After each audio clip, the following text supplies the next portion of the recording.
All right. It is now 7 o'clock. I would like to call to order the October 8th, 2019 City of College Place City Council meeting. Will we all please rise and face the flag for the Pledge of Allegiance?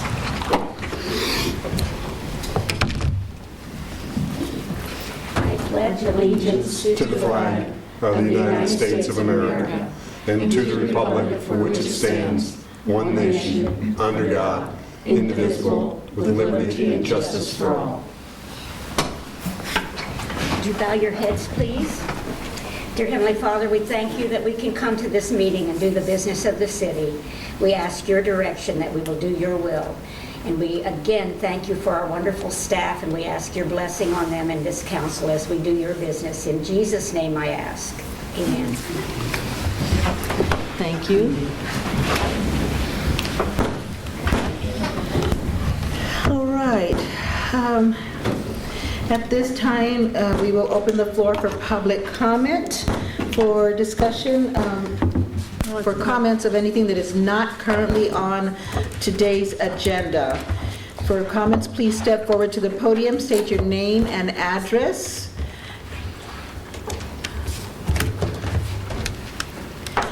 Do we have anybody wishing to make a public comment?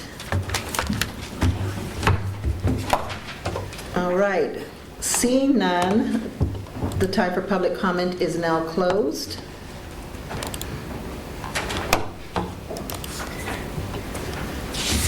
Okay, first item is approval of the consent agenda, which includes the approved agenda for October 8th, which is today. Approve council minutes from September 24th, 2019. Approve council minutes from October 3rd, 2019 workshop. Banking authorization resolution. Commission appointments of Mr. Rizzatello. And approval of the check register and financials for August 2019. And can I add one thing? Yes. Sorry. Mr. Cleveland did notify me that he was going to be gone, and I Okay. did not have it. And also to excuse the absence of Councilmember Cleveland. I'll make a motion to approve the consent agenda. Second. We have a first and a second. Any opposed? Right, all in favor? Aye. Any opposed? All right, hearing none. The approval of the consent agenda is completed, is approved. Oh goodness, I'll get this. Okay, now is the time for some little bit of fun. We have presentations. We do have a presentation from Penelope Litterman for a Gold Star Memorial Fund request. Penelope, please feel free to step forward to the podium.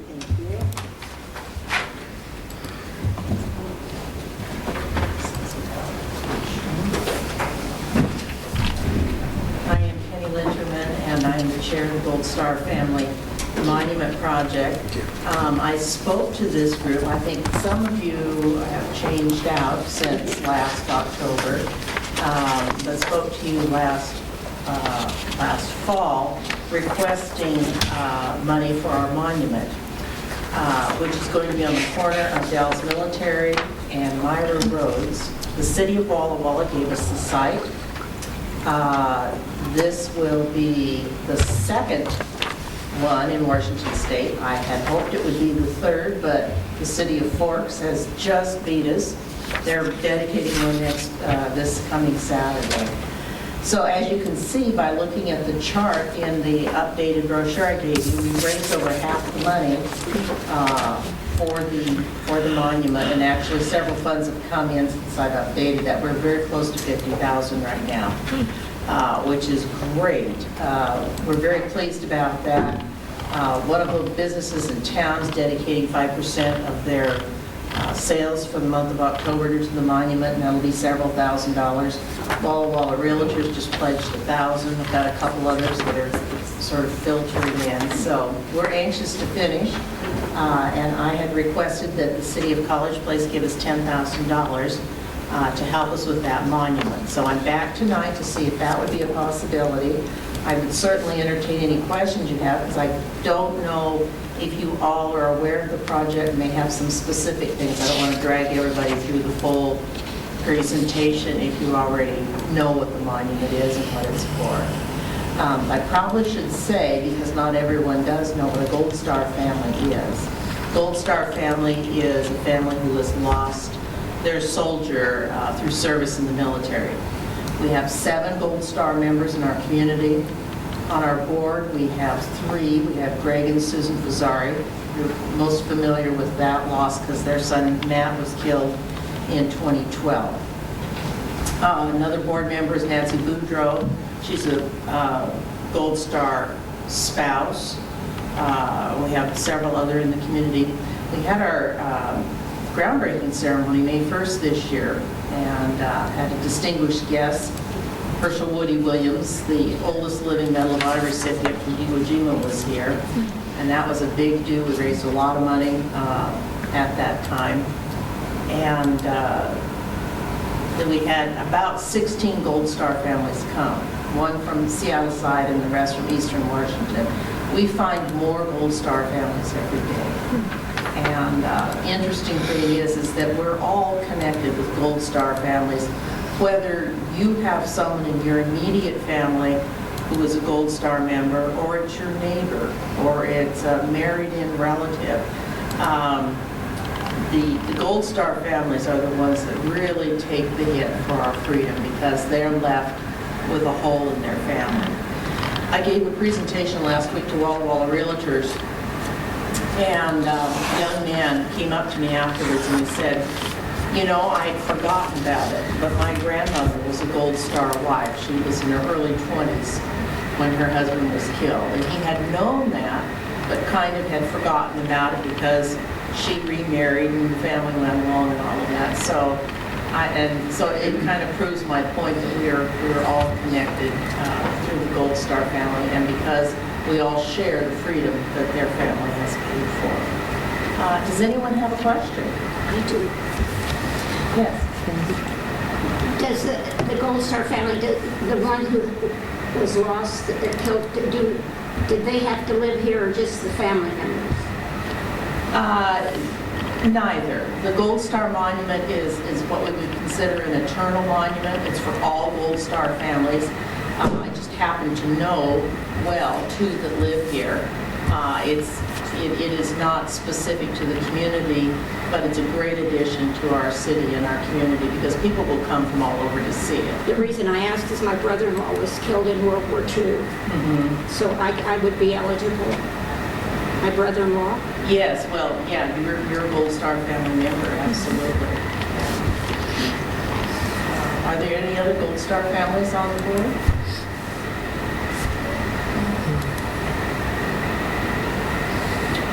Two marriages, yes. Yeah. Pardon? Two marriages, yes. Yeah. So see, that my thought of us all being connected is really true.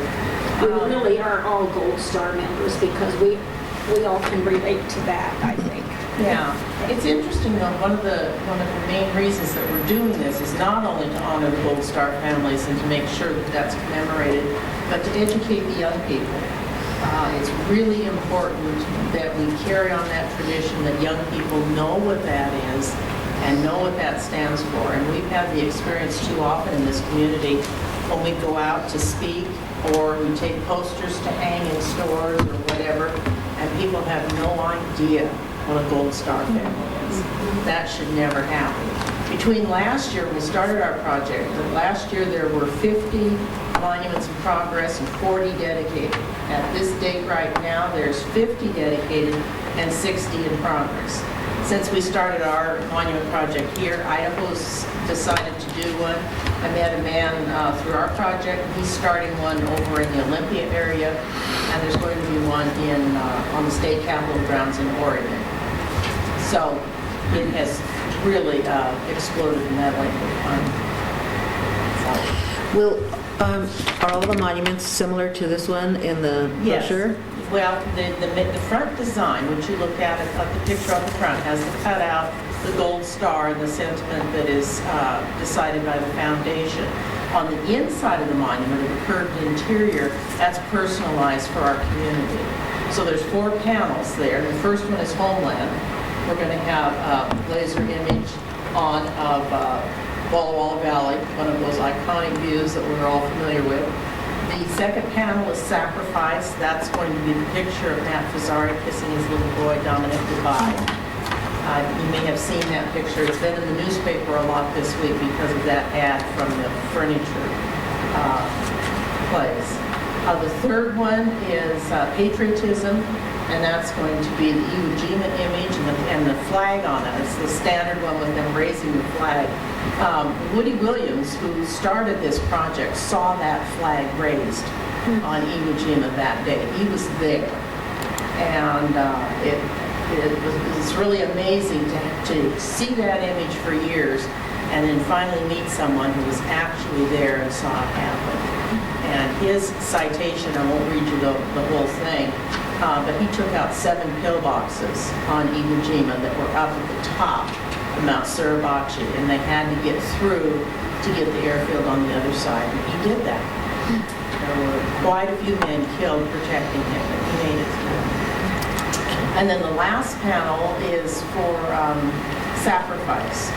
And I believe the Walla Walla Realty Association is going to pay for that panel for the laser engraving of that. And that is the folded flag with the soldiers' hands presenting the flag to the family. I'm sure you've all seen that image. It would be nice if we get enough so that flag could be colored as well. Anyway. Thank you. Any other questions? Mr. Peterson? This is the second presentation. What's the process going forward?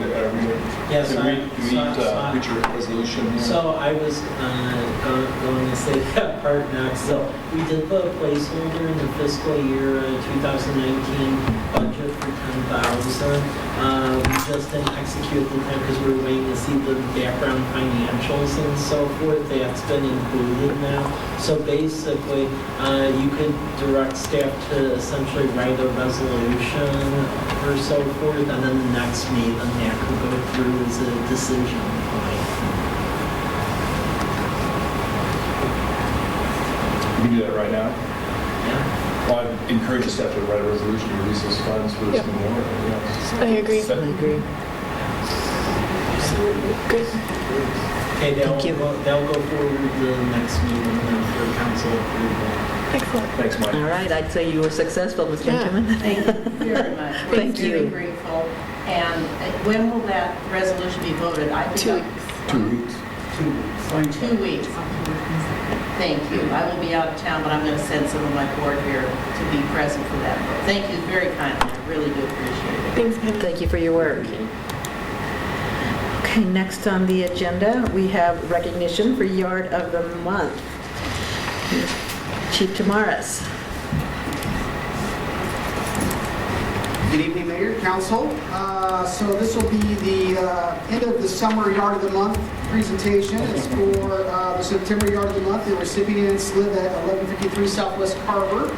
Super And in that photo, it shows Alicia and Breland. Breland is age 6. And they've lived in College Place for a little over a year. And Alicia, however, is a native of the area, and they just recently moved here after her husband got out of the Air Force. So they were very excited and thrilled to receive it. Very cute. Very cute picture. Yeah. Thank you. All right, moving along is, we have an Arbor Day proclamation to read. Bear with me. So, City of College Place Proclamation, Office of the Mayor. Whereas Arbor Day was established in 1872 by J. Sterling Morton of Nebraska as a day set aside to plant trees, and whereas Arbor Day is now observed throughout the nation and the world, and whereas trees can reduce erosion by wind and water, lower our heating and cooling costs, moderate the temperature, clean the air, produce oxygen, and provide habitat for wildlife. And whereas the addition of trees to the landscape has been shown to stimulate economic development. And whereas the City of College Place recognizes that trees and parks are important to enhance the beauty of the city and actively encourages the planting and care of trees throughout the city. And now, therefore, I, Norma L. Hernandez, Mayor of the City of College Place, Washington, do hereby proclaim October 8th, 2019, College Place Arbor Day. An appeal to the residents of College Place to celebrate Arbor Day and thanks those who attended a tree planting ceremony today at Kiwanis Park with Davis Elementary School students. I further encourage residents to plant and care for the trees in College Place for the well-being of this and future generations. Given under my hand and seal as Mayor of the City of College Place, Washington, this 8th day of October 2019. Thank you.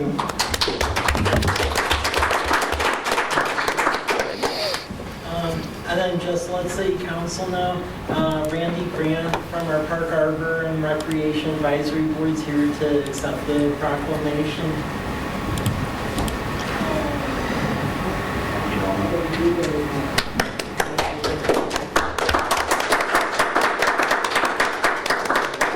I must say, Norma did a great job keeping over 50 students entertained with the presentation today. Great symbol, awesome. Thank you.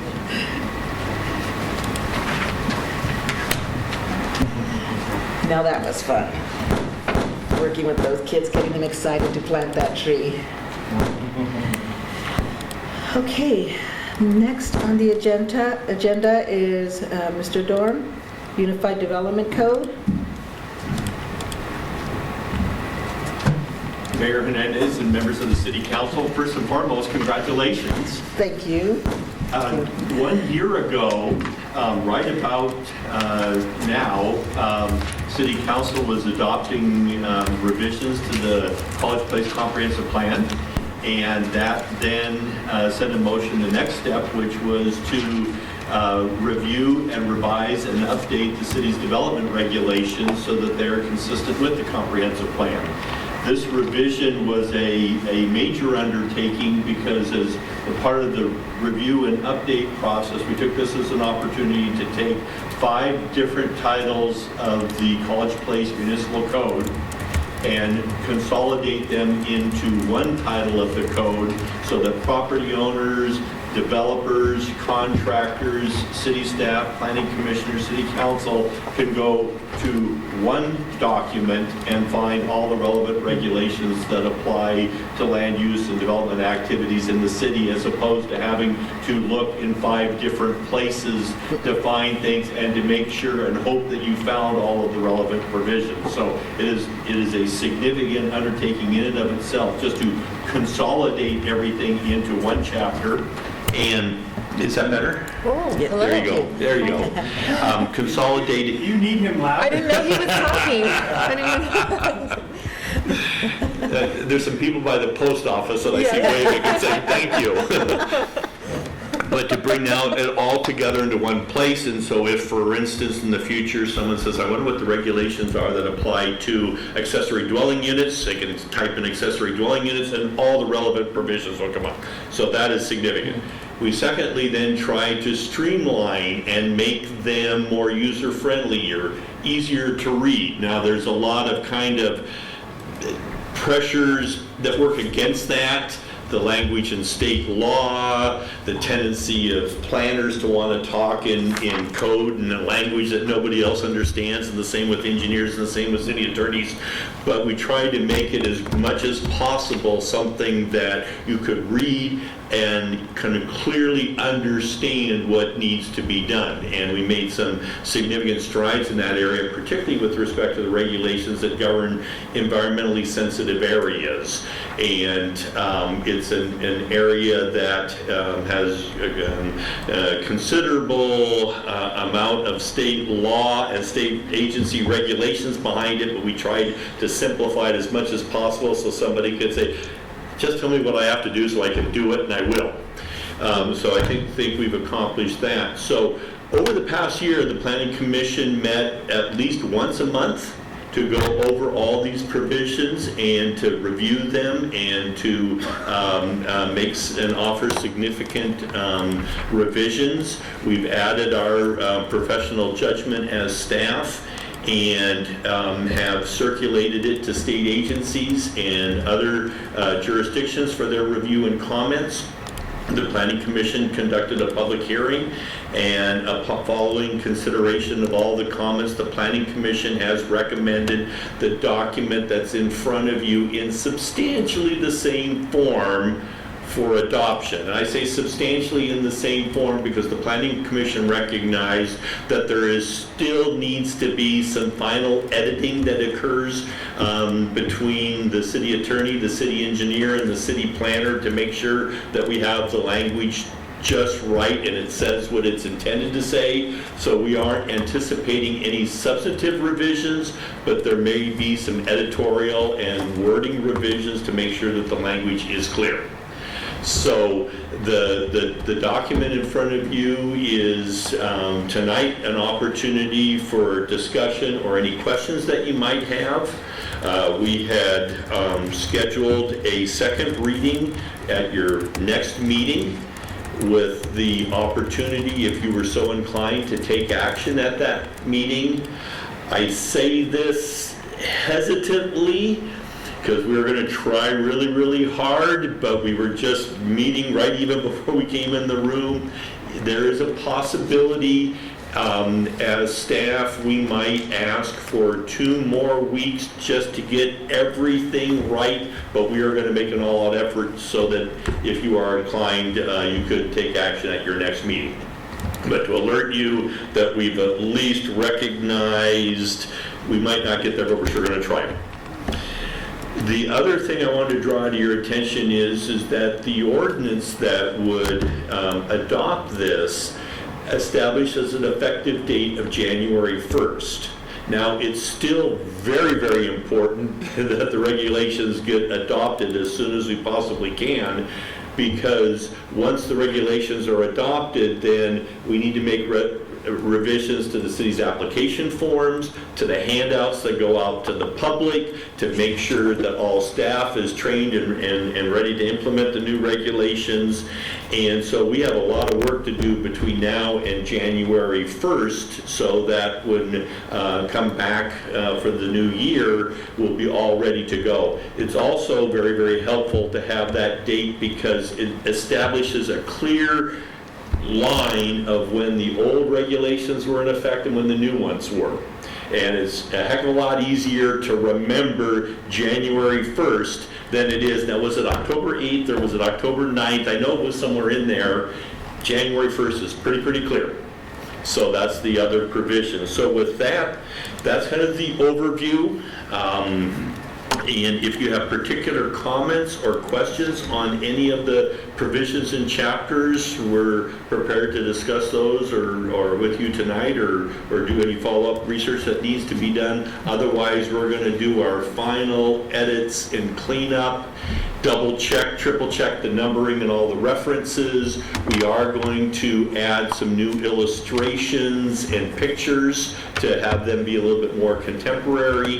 And so there'll be things that affect the appearance of it, but the substance shouldn't change from this point forward unless it's at your direction. So are there any questions or things that you'd like to discuss?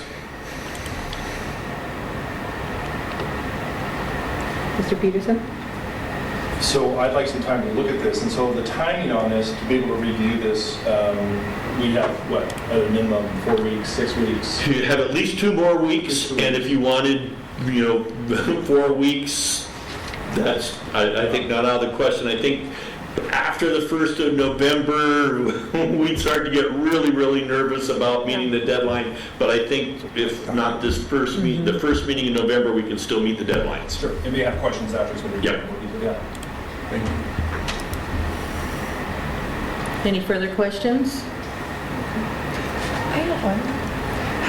How do you feel about it? Do you feel like it's turned out really well? I do.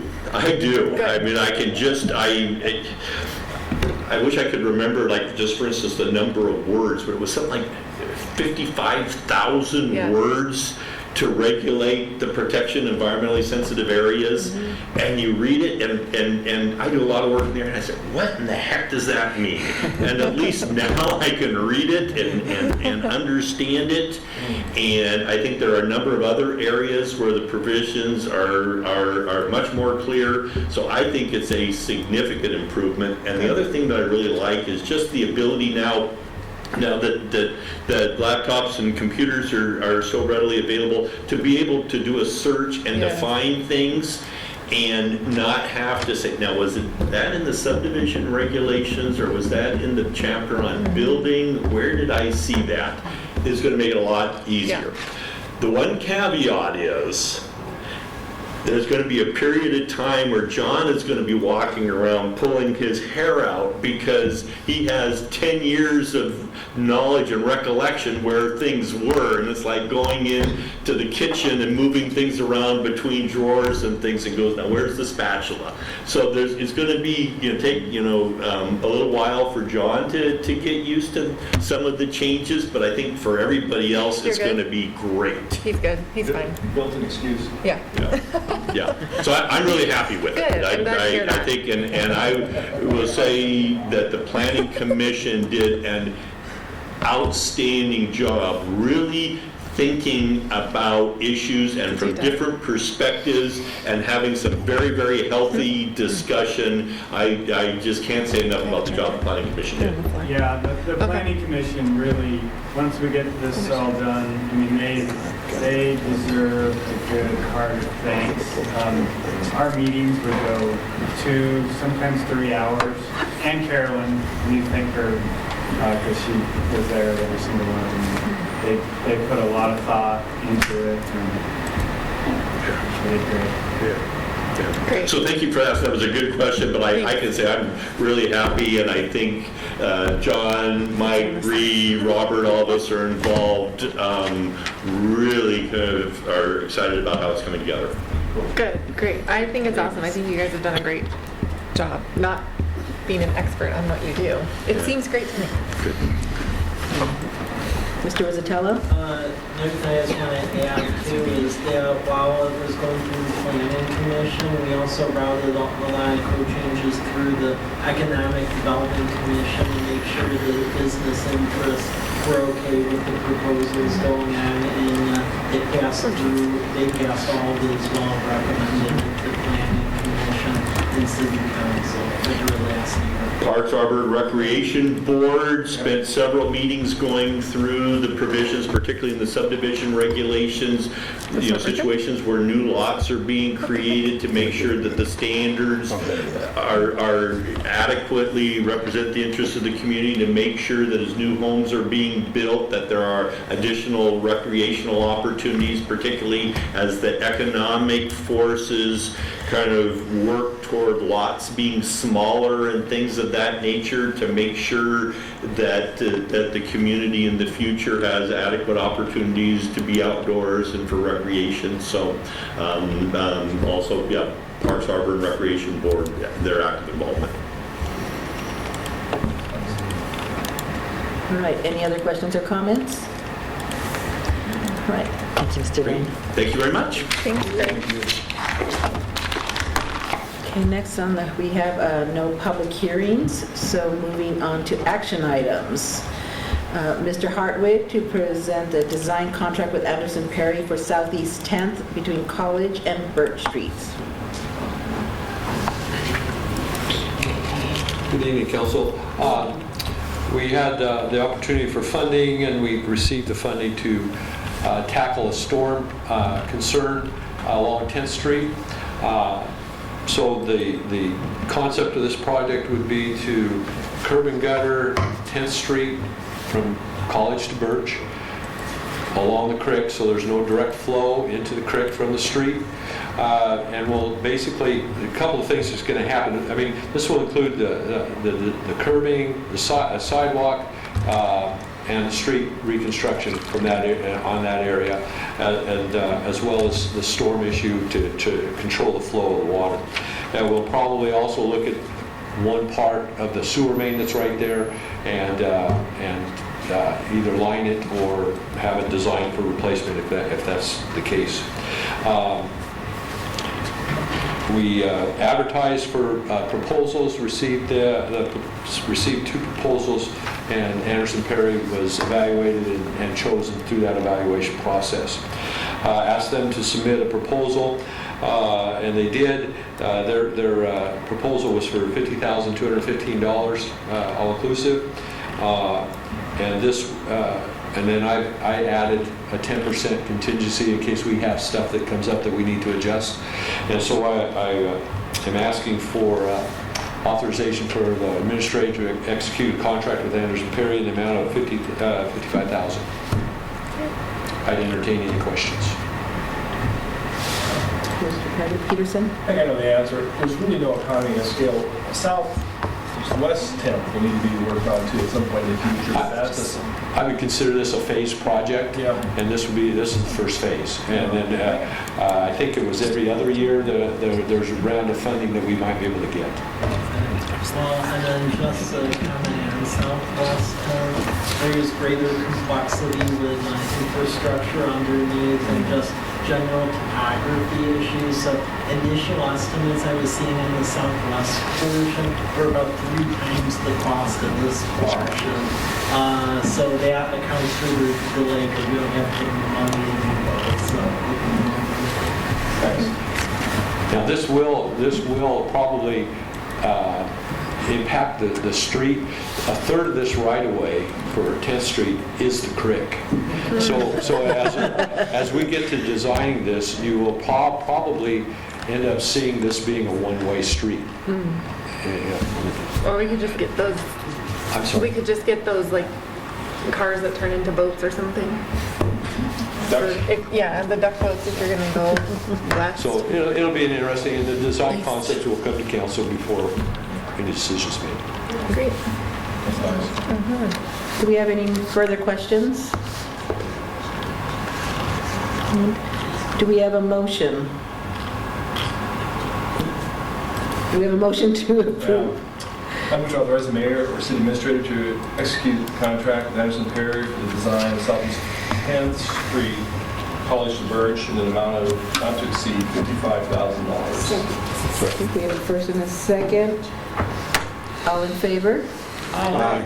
Any opposed? Hearing none, the motion to authorize the mayor or city administrator to execute the contract has been approved. Thank you. Thank you. Next item, Mr. Gordon and Mr. Inslee to present the 2020 Aerial Imagery Award. You're only going to get Or Mr. Gordon? Yeah, only Mr. Gordon tonight. I'm standing in for Mr. Ensley. Mr. Ensley, I like that last name. Yeah, it sounds like a sitcom. He actually put together this application and so forth. So in the went out for the RFP on it too. So credit goes to him. What this is a recurring 4-year cycle for our aerials that we do. This is the basis for what we have on our GIS site. We also get digital elevation data for contours. And so we use it for a lot of preliminary engineering, a lot of site plan review, development review. Contractors often, or I should say developers often, will look at it in terms of where they want to put stuff in the city and so forth. So you've all seen it on the GIS site. This is really just an update. We did it in 2012, 2016, and this will be 2020. This is a little bit of a bizarre contract because what we've done for the last 2 years, and we did it again this year, last 2 times, and this time we did the same thing, is we go out parallel with the city of Walla with exactly the same request for proposals. And we ask for 2 costs. We ask one cost, if you were to award it to us individually as just a city by ourselves, how much would it be? And if, by the way, you were to award it to both the city, if the city of Walla Walla were to award it to you and we were to award it to you, what would our cost be then? So the idea is to get some extra traction on the cost because they're doing everything together. So there were some questions this time, back and forth. We used City of Walla Walla's language, and we had to clarify that. But the bottom line is that we came up with a quote from Geofacts. You'll see it in your Exhibit 1. GFX surveys, the lowest cost that we came up with was $17,254. It's about $7,000 or $8,000 more than we anticipated. The reason for that is that we actually expanded the area for the aerial quite a bit to the south so that we can pick up and start planning and looking for what we're going to be doing if we ever are able to expand our UGA and get down there. So that's a part of it, and as a part of that process, they have to establish what's called ground control, and that's really locking in the points on the ground so when they fly it, they know exactly how those photos fit with the ground surface itself. It's a little technical, but anyways, there's some extra costs there. It's a little more than we expected, but we only do it every 4 years, and it's a pretty important piece of information that we need to refresh every few years. So there's a motion before you to allow us to go ahead and award the contract to GFX, and this again is the folks giving us the lowest price if in fact the City of Walla Walla also awards, and it's our understanding they will be doing so. So are there any questions? So the spreadsheet you have, is that the fruit of negotiations or something? Yes, actually there were some revised submittals. Yeah. Good question. Actually, what happened was that we had the two top firms that gave us the lowest prices, GeoFX and Geoterra, but it was apparent in their first bids that they weren't understanding what was being asked for in the RFP. So he said, what we're asking for is really, what would the cost be for us by ourselves, and then together with the City of Walla Walla. They didn't quite get that piece right. So we got the clarifications, they came up with it, and we gave them both the opportunity to relook at it. Their total cost didn't change, but the way they balanced it between the two cities did, because they understood more what we were asking for. So those are the final results in the right-hand column, and that's the basis for the motion in front of you. I don't know if that answered my question. I mean, I'm looking, there's revised 1, revised 2, revised 3. They don't even look like, is the scope of work different? Because for Geoterra, it was same scope of work. Yeah, same scope of work. Yeah. There was just some confusion on how the RFP was written and what they were quoting on, so we had to clarify that. Thank you. Do we have any other questions? I just have a comment. You did a fine job. Please tell Mr. Ensley that we did miss seeing him. Okay, thank you. I will let him know that I did a fine job on his behalf. You did him proud. Okay. All right. Oh, yes, Mr. This Peterson. question may be after it. Does the public have access to these images eventually, or I'm wondering with Walla Walla University, I know a lot of this is kind of common, they can do on their own, but firms wanting to use it for marketing, or I don't know if it's that kind of quality or if that's even something that would need to be on the radar. It's pretty tight. I mean, it's about 3-inch resolution, maybe a little bit higher than that, so it's pretty good. We've had requests, and we do release it from time to time, but we let people know you can't use it for commercial purposes. We have to, if a developer's using it, then they can, or we're having it for a project, we'll release a part of it. That's a conversation we can have in terms of how much we release out there. I think we're inclined to make it more available, more and more. I mean, even with drone technology out there, the access, and with Google Maps, it's all pretty much out there. But there's a cost to the city, and if people are going to use it for commercial purposes in particular, we probably need to give it some thought. So right now, yeah, there's on a limited basis. From time to time, there's a need, but we don't have a formal policy yet where we're charging for it or making it completely free. Just curious. No, it's a good question. Yeah. Any other questions or comments? Okay, hearing none, do we have a motion? Motion to authorize the mayor or city administrator to award GFX surveys as the 2020 aerial project consultant for a total project expenditure of $18,979.40, which includes a 10% contingency of $17,2540 added to the consultant estimate expenditure stated at $17,254. I'll second. We have a first and a second. All in favor? Aye. Any opposed? Hearing none, the motion has been approved. Thank you. Thank you. This should be interesting. All right, moving along, we are now to administrative reports. Looks like it's going to all be Mr. Rizzatello. Yeah. So get comfortable up there. First item is a draft 2020 to 2025 capital facility plan. Okay. I'll just briefly go through this again, and then we'll be calling a meeting on Public Works Committee soon to just make sure all the projects everyone's agreeable to. So this, because, okay. Okay. Oh, okay. Okay, so I'm not going to go through all this. I just want to list the priority projects. So priority projects for next year, frankly, is Southwest Sewer. We believe line share they'll be funded by private-public partnership because there's development opportunity out there. But keep in mind that with that trunk line is conveying sewage from all of South College Place, going all the way from Myra Commercial Drive area all the way in to South College Avenue corridor. Also finish up the well number 1 and 2 drilling. Well number 1, we have flow test on that, so we'll be sizing well equipment shortly. And well number 2, that's being drilled at the moment.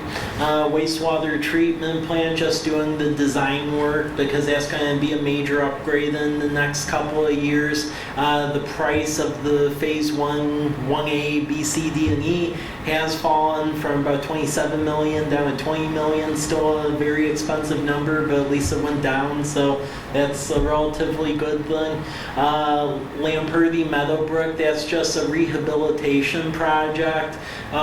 We get a lot of questions about why are you doing that when some of the other streets aren't in as good of shape. That's because traffic count wise that actually qualifies for a Transportation Improvement Board grant program. We're the only cities that vie for it in our zone is us and West Richland. So pretty much if we submit a project, we're shoo-in for it. So, Don't jinx it, Michael. so it makes sense. So Lamperty has been funded already. It was on delay because the way the bids came in late in the year, so we'll rebid that out early next year. We should hear in the next couple weeks about whether or not Meadowbrook got funded or not. That was included last year, but they decided to fund that part. We think, given the fact Lamperty will be occurring and it's in the same area, we're hearing that there's a high likelihood that they'll be funded at the same time. Ford Bikes, that is the project to essentially put in the pedestrian street lamps along 4th, basically going from College all the way through the campus over toward Walla Walla Valley Academy. Central College Place sidewalks, we finally obtained the State Community Development Block Grant, and they'll go build sidewalks along Davis from 3rd to Whitman, Bade from 5th to 6th, 7th to 10th on the north side of 12th from College of Bade. And Walla Walla University, they donated the right-of-way for their portions. And then Lions Park renovation, continuing to set aside the REIT 2 monies, so that way we can assemble all the money needed to fully renovate that park, since that really tends to be our main square park, since that's where all the community events are at. And that is really the lion's share of we're doing other things, but that's where a majority of money is going. If you go through the various pages, you'll see a map picture, how we're paying for it, and the general gist of the breakout for the cost of each project for the next 6 years. Quick question. Bringing it up made me think about well number 1. What was the final output on that well? Is it? I'm sorry. It was 17 to 1,800 gallons per minute. The low end that we were definitely hoping to exceed was 1,500. We were really hoping for 2,500. We didn't get there. There's a real price break between 17 and 1,800. We do have a need for a smaller well too, so we'll probably size it down just slightly so we don't have to pay a whole ton, but we can still have a smaller well that will function during the winter without cycling on and off. Thank you. And I would just add for the 6-year total cost, it is going down in the right direction, although still expensive. Last year's 6-year plan was about 82 million, and now it's down to 69, so still expensive, but going in the right direction. Any questions? All right. Okay. Then moving along to the draft 2020-2025 equipment replacement plan.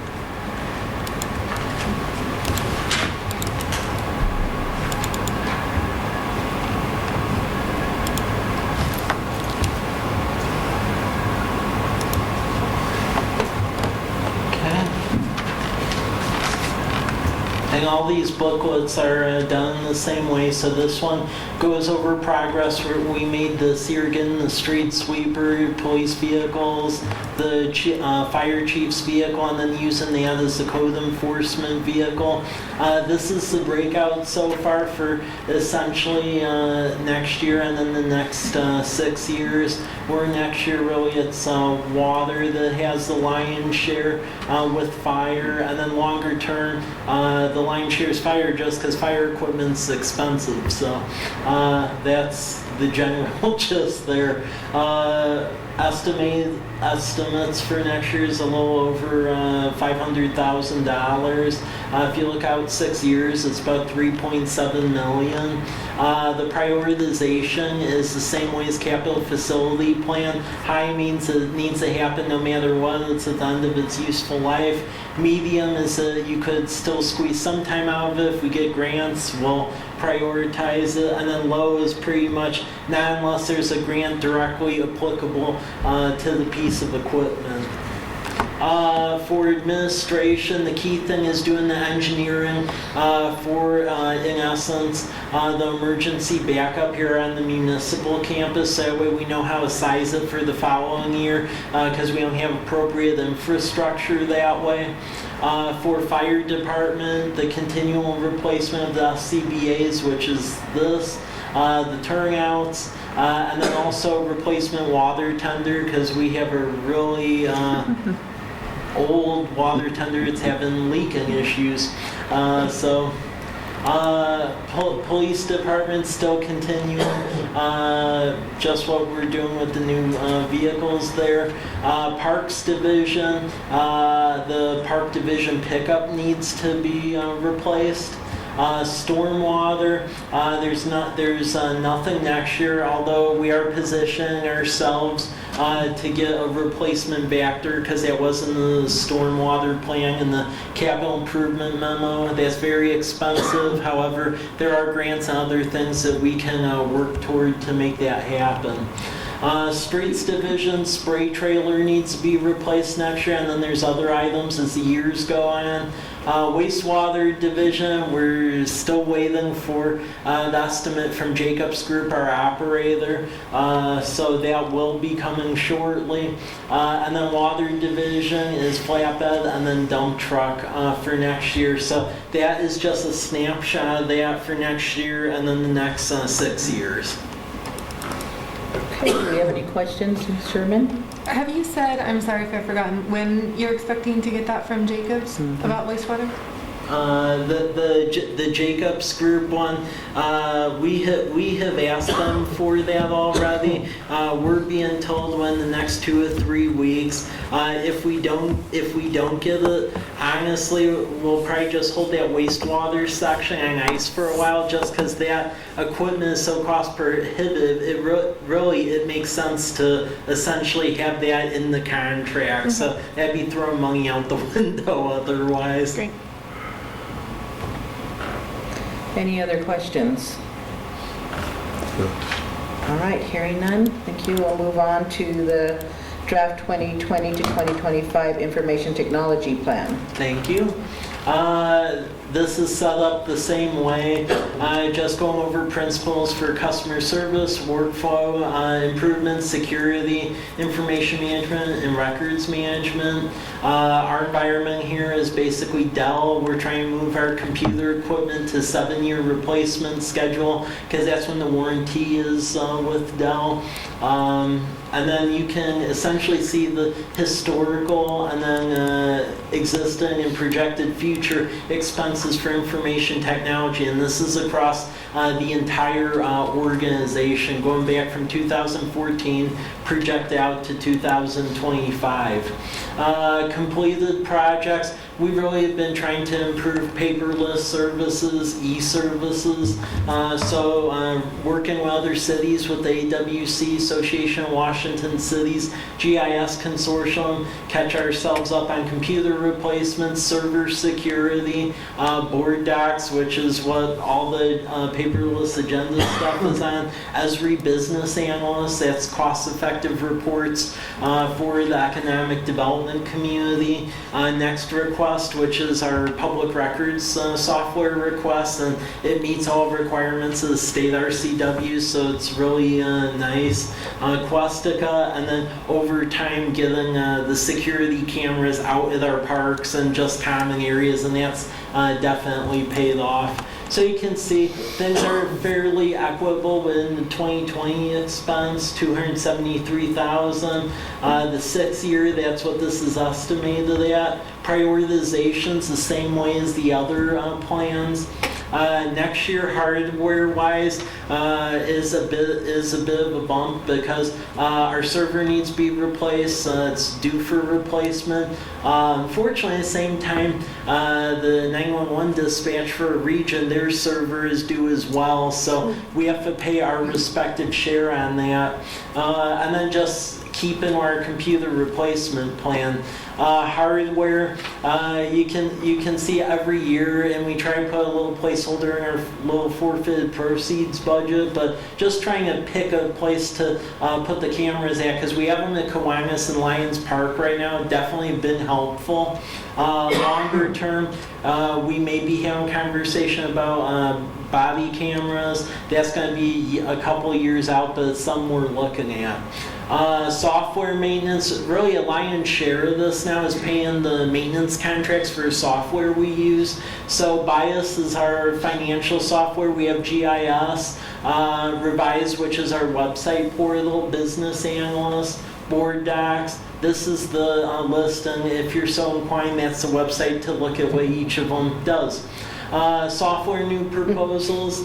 NEO, really next year is the year of trying to improve our services for human resources. So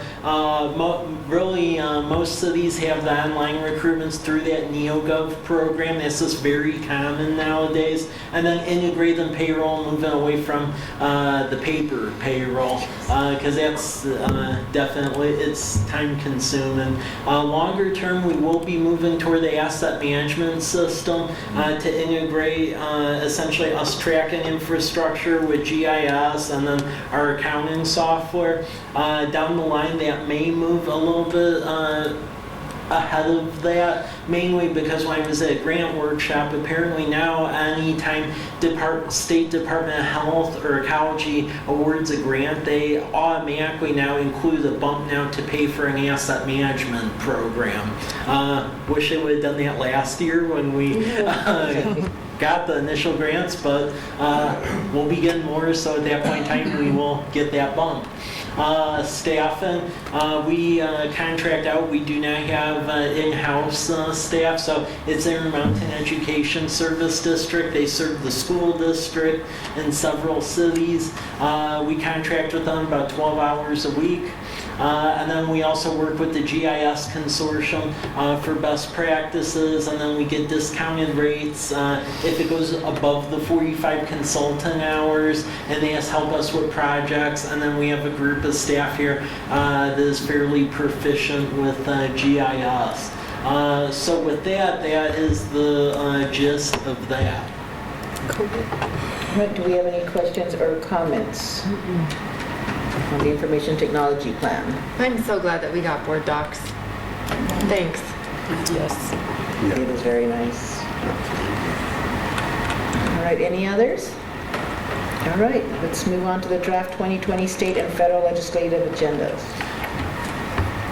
Okay, really the main one to look at, because it just has items edited from the state, the state one is the state one, the federal one just has edits to it because it isn't as specific. So really the key issues really have not changed all that much from last year, because the key things we were really hoping for and depending on, they typically got called to a vote in one house, but then it didn't make it all the way through. So there is hope this go around, given the fact that it matured enough to at least get through one of the branches of the legislature.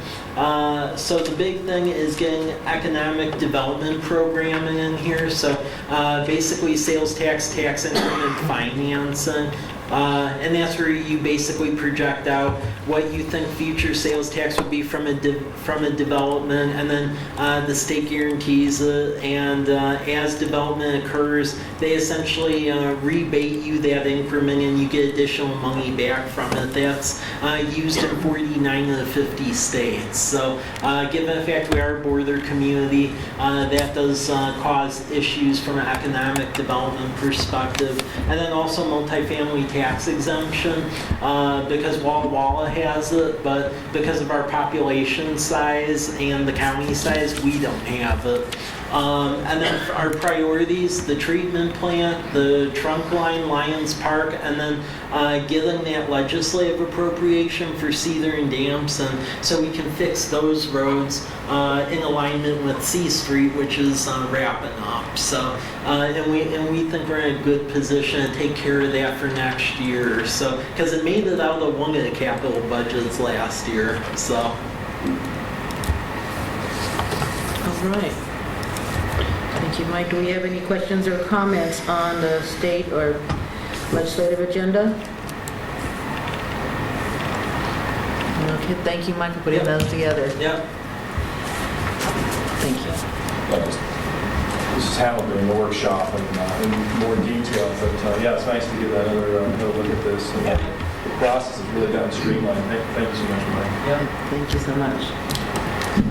All right, so we're going to move on to the informational reports. So early draft fiscal year 2020 operational budget.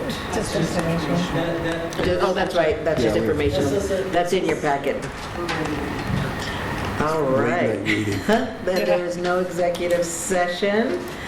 So do we have any other items to discuss for good to the order? No, okay, now. Can I say something? Yes, please. This is all coming back to me. I think this was my second or third meeting a year ago. It's been an honor and a pleasure for you guys. Thank you. So, Thank you. for having me. Thank you for always being here. Very Time excited. passes fast. Thanks for keeping us out of jail so far. So far. That's great. Great. We appreciate it. All right, so do we have a motion? I'll remember this. To adjourn.